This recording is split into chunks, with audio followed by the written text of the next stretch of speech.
غور فرمائیں گے۔ کوئی مومن جو جمعے کے روز جمعے کی نماز کے ادائیگی کے خیال سے غسل کرتا ہے تو اس کے جسم سے گناہ معاف ہو جاتا ہے، ایسے جیسے پانی سے میل دھل جاتا ہے۔ جب وہ مسجد کے طرف قدم بڑھاتا ہے تو ہر قدم پہ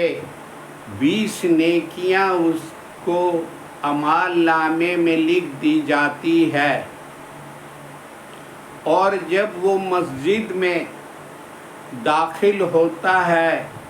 مسجد کی دعا داخلہ پڑھ کر اور داہنا پیر اندر رکھ کے اعتکاف کی نیت کرتا ہے، تو اس سے یہ فائدہ ہوتا ہے کہ مسجد کے اندر جو نماز کی ادائیگی کرتے ہیں اس کا ثواب الگ ملتا ہے۔ دوسری بات یہ ہے کہ اعتکاف کا بھی ثواب الگ ملتا ہے۔ اعتکاف کے نیت کے ارادے سے جو مسجد میں جو شخص داخل ہوتا ہے وہ اس سے یہ ایک فائدہ ہوتا ہے کہ وہ کھا بھی سکتا ہے، پی بھی سکتا ہے، سو بھی سکتا ہے،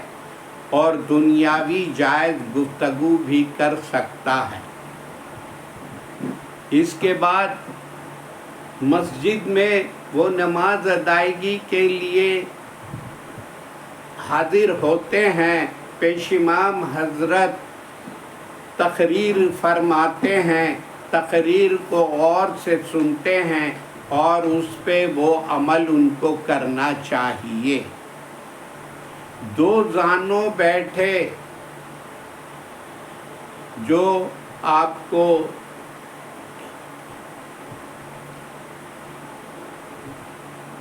بس تو کہنے کا مطلب ہے کہ دو زانوں بیٹھے جو خطبہ سنتے ہیں،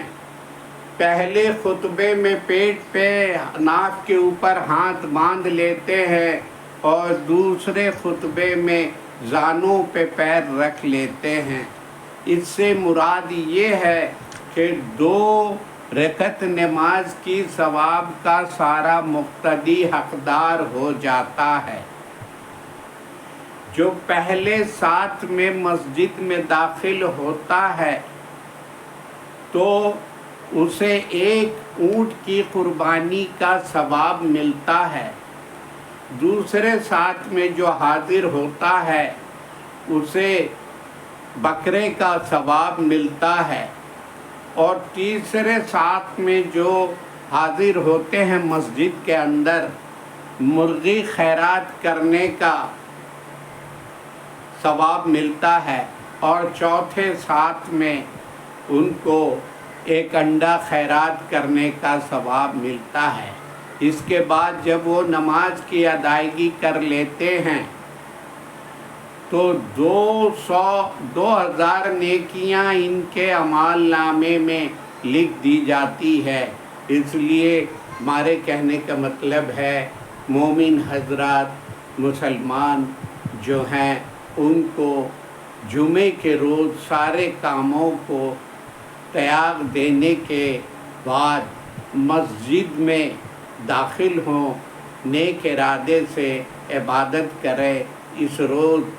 بہت بڑا ثواب ہے، یہاں تک کہ عید اضحیٰ عید الفطر کی نماز تو واجب ہے لیکن یہ نماز فرض ہے، اس لیے اس کے دل کے گہرائی سے قدر کرنا چاہیے، احترام کرنا چاہیے۔ اپنی باتوں کو مکمل کرتے ہوئے عرض کرتے لائک کریں گے، سبسکرائب کریں گے اور شیئر کریں گے۔